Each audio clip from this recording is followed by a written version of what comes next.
Capítulo 29. Después del tiroteo en Río Sena, Sara, Omar y Duby fueron llevados a los sótanos de la delegación Miguel Hidalgo para ser interrogados. Ponce y sus hombres permanecieron despiertos toda la noche con ellos, decididos a no dejar ninguna pregunta sin responder y determinar la identidad de los cuerpos encontrados en el armario. Omar y Duby fueron arrojados en celdas separadas, oscuras y lúgubres, para que pasaran temerosos momentos a solas. Pero Sara fue llevada a una oficina secundaria.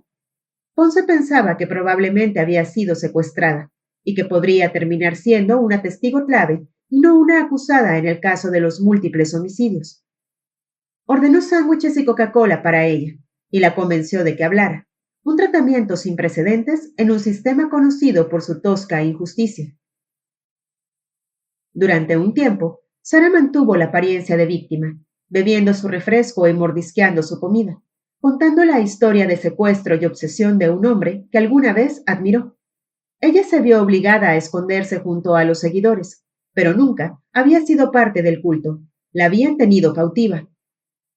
No sabía cuándo me matarían. Pensé que nunca escaparía. Pero al final, la obsesión de Sara por ser el centro de la historia, incluso en una historia de asesinato y sacrificio humano, la traicionó. De la misma manera como se retrató como el centro romántico de la vida de Constanzo cuando les había contado sobre él a sus amigas de la escuela, tuvo que mostrarle a Ponce cuán comprometida estaba con la vida de Constanzo y sus confidencias, incluso cuando se trataba de asesinato. En lugar de callarse, le dijo a Ponce todo lo que sabía, y ella sabía demasiado. Habló de los negocios de drogas, las reuniones de narcotraficantes y los sobornos a la policía, que contó con gran detalle, especialmente la parte en que los mafiosos admiraban su belleza. Luego, habló y habló sobre la religión de Constanzo, describiendo en detalle los rituales de santería y Palo Mayombe, aunque después negó tener conocimiento sobre la malvada magia negra de Palo. Luego, lo que finalmente la condenó, describió todos los asesinatos en los que afirmaba no tener nada que ver.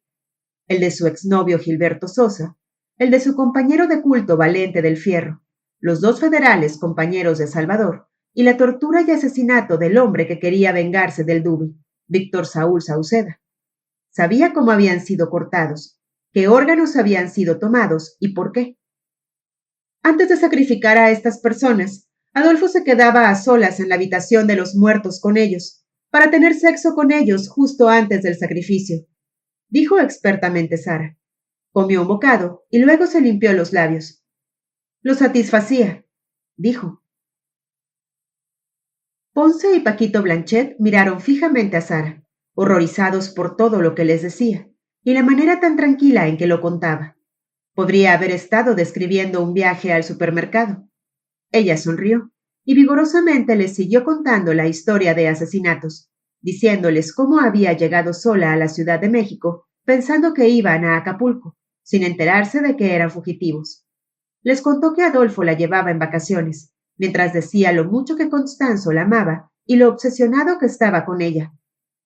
Pero, ¿no son Omar y Martín sus amantes? Quiero decir, ¿no eran homosexuales? Preguntó Blanchet confundido. La expresión de Sara se nubló por un segundo y luego se iluminó. No dejaba su versión de la realidad. Sí, pero estaba obsesionado conmigo. Y si no estabas involucrada con los crímenes del culto, ¿cómo es que sabes tanto sobre los negocios de las drogas y de los asesinatos? Preguntó Ponce, mientras quitaba el refresco y la comida de la mesa. Adolfo me lo contaba todo, ya se los dije, dijo Sara. Sí, eso dijiste. También primero que te habían secuestrado y luego dijiste que llegaste sola de McAllen, pensando que irías de vacaciones, dijo Ponce. Bueno, sí, lo hice. Me secuestraron cuando me enteré de los asesinatos por la televisión, dijo a la defensiva. Entonces, ¿por qué te fuiste sin decirle nada a tus padres? No hiciste una maleta. Sabemos eso, Sara. Los turistas no hacen eso. Los fugitivos sí. Sara se quedó en silencio, atrapada en una mentira. ¿Sabes lo que pienso, Sara? Dijo Ponce. Ella sacudió la cabeza. Creo que va a ser una larga noche. Mientras Sara había hablado incesantemente sin necesidad de forzarla, Omar y Duby eran otro asunto. Teníamos que trabajarlos. Después de unas horas, un vaso de agua o un poco de descanso pueden llegar a ser muy potentes incentivos. Tuvimos que aplicar la presión moral, admitió Ponce con franqueza. Con Omar, eso significó que primero lo bombardearon para obtener información sobre el culto, los seguidores, los clientes y los negocios de drogas. Omar, entre lágrimas, insistía que no tenía nada que ver con ningún asesinato. Él solo cuidaba la casa y dormía con Adolfo. Lo ayudaba en los sacrificios de animales cuando iba a verlo gente famosa. Solo había asistido a ceremonias en la Ciudad de México, no en Matamoros. Después de que le tomaron a Omar todas sus declaraciones voluntarias, Ponce colocó a policías para que hicieran turnos en su celda, donde cada pocas horas iba y les hacía la misma pregunta, una y otra vez. ¿Quién mató al transvesti? Ponce sabía, de Jorge Montes y Juan Carlos Fragoso, que Omar estuvo presente en el asesinato de la Claudia. Estaba decidido a obtener una confesión para reforzar su caso. Durante 4 horas, Omar siguió diciendo, no sé de qué estás hablando, no sé qué quieres decir, no lo sé, no lo sé. Pidió agua y comida, y luego ir al baño. La policía ni siquiera le dijo que no.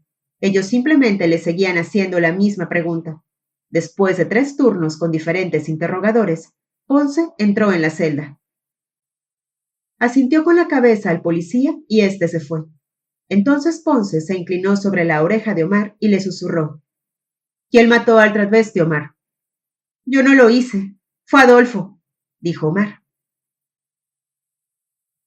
Bingo, dijo Ponce. Duby era una historia diferente. No tenía miedo, como los muchachos de Matamoros. Una vez que el terror del tiroteo se desvaneció junto al horror de la amenaza de Constanzo sobre el infierno, recordó todo lo que el padrino le había enseñado. La magia los protegería y la policía era impotente frente a la magia. Constanzo estará de vuelta. El padrino no estará muerto por mucho tiempo, le dijo el Duby a Ponce. Su mejilla derecha estaba hinchada y magullada, con un ojo cerrado. Más tarde, la policía que lo había golpeado dijo que se había caído por las escaleras en Río Sena, una historia que se vio obligado a repetir en las conferencias de prensa subsiguientes.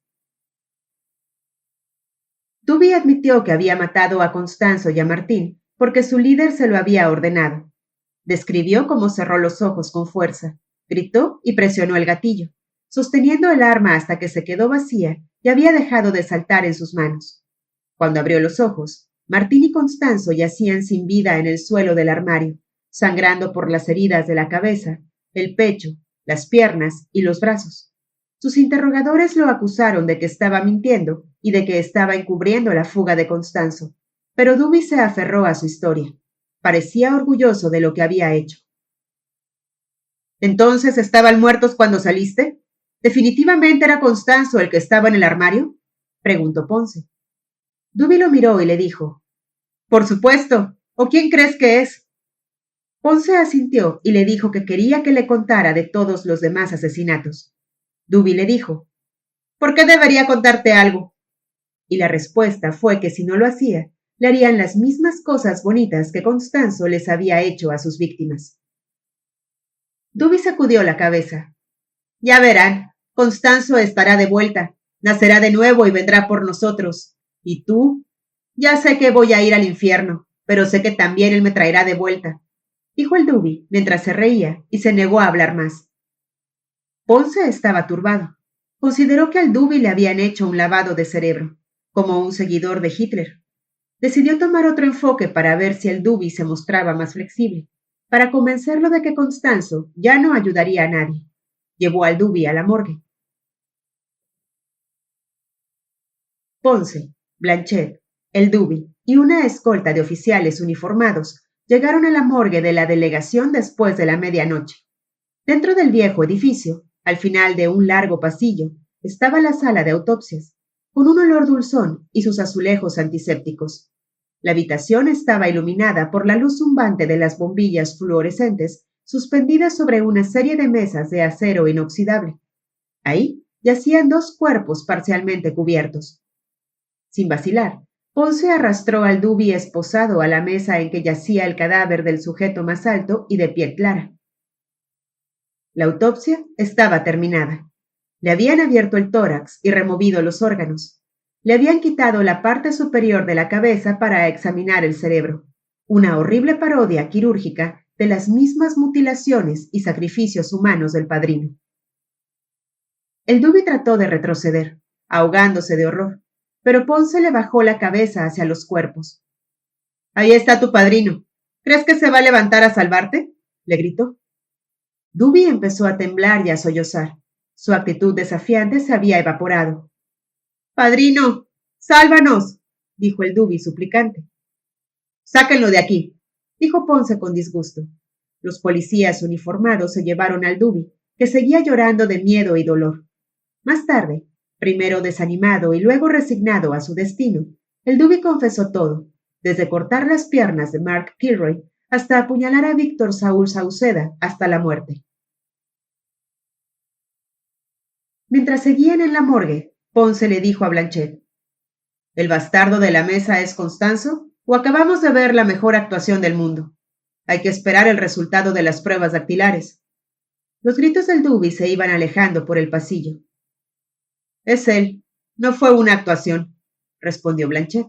Los resultados de las pruebas confirmarían su conclusión al día siguiente. La única huida de Constanzo había sido la muerte.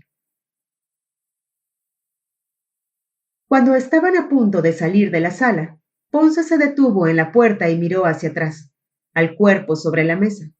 Durante mucho tiempo después, seguiría recordando vívidamente la extraña sensación que lo invadió. Un sentimiento que aún lo persigue de vez en cuando, a altas horas de la noche, cuando está solo trabajando y los ruidos de la noche crujen en su oficina. «No creo en la magia. No soy supersticioso. El único espíritu que me posee es el de mi trabajo. Pero cuando vi a Constanzo tendido en la morgue, sentí algo», explicó Ponce. Ponce busca las palabras cuando trata de describir ese momento, pero finalmente tiene que conformarse con una palabra que es renuente a usar, pero no encuentra otro término mejor: maldad. «Sentí como una fuerza malvada. En realidad no creo en esas cosas y solo duró un momento, pero en esos pocos segundos lo sentí. Había una maldad dentro de ese hijo de puta que estaba ahí, esperando con odio. Hasta ese momento entendía el significado del mal». Esa noche en la morgue, Ponce suspiró y le dio la espalda al cadáver. Salió de la sala y apagó la luz con un movimiento de su mano derecha, dejando al padrino en la oscuridad.